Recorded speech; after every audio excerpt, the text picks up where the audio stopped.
Thank you. Under Committee Rule 9, we will now question witnesses. Under the 5-minute rule, I will begin the process. Dr. Gillum, you noted in your testimony that when a loan is made, colleges receive a financial benefit up front with zero downside risk, while students and taxpayers face the consequences when the education does not live up to its promise. How would a market-based approach to accountability, like risk sharing, reverse this backward incentive structure? Yeah, as an economist, the skewed incentives that we see with under the current financing model is very disturbing. So you could have a program that doesn't deliver a very good education, or it's just not well compensated in the labor market. The student loses out because they're financially devastated. The taxpayers lose out because they're never repaid the loans, but the school still profits. And so to me, one of the great things about these market-driven and outcome-based accountability mechanisms is that you can align those incentives so that the school only profits when the student and the taxpayers do as well. Very good, thank you. Mr. Horn, most students go to college to move up the economic ladder, yet when an accreditor is reviewing the quality of a college, their review is not focused on the student outcomes. This is partly because the Higher Education Act requires accreditors to evaluate students' access based on college inputs, such as facilities, equipment, supplies of the college. However, we've seen accreditors set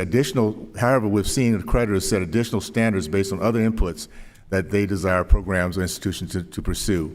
This can include requiring an institution to prioritize political practices or litmus tests, such as meeting diversity, equity, and inclusion practices.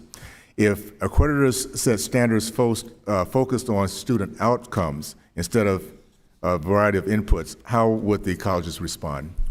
Yeah, I think that you would see a clear focus on value for students, and you would see a lot more innovation. As Stieg was speaking about, and as they set up an accreditor focused on outcomes, it would encourage institutions to try an array of ways to support students in different circumstances, to focus on what they do best, and not have the accreditors micromanage the missions of the institutions themselves, but instead free them up to serve the students along the dimensions that they most care about.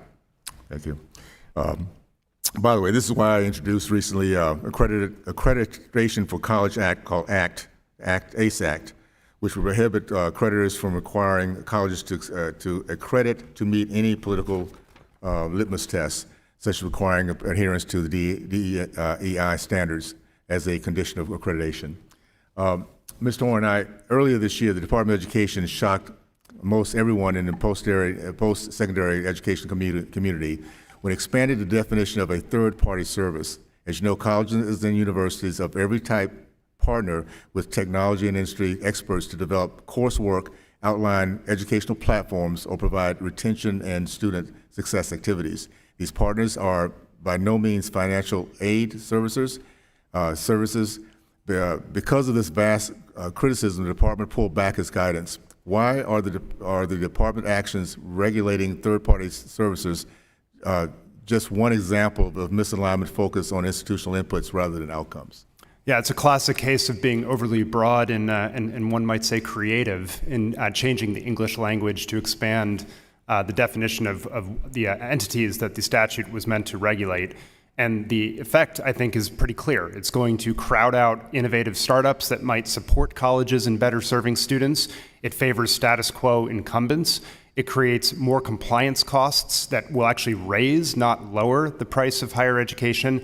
And it distracts from the ultimate thing that we need to be focusing on, which is a better framework for policy focused on outcomes and value for students and taxpayers. Thank you so much for that.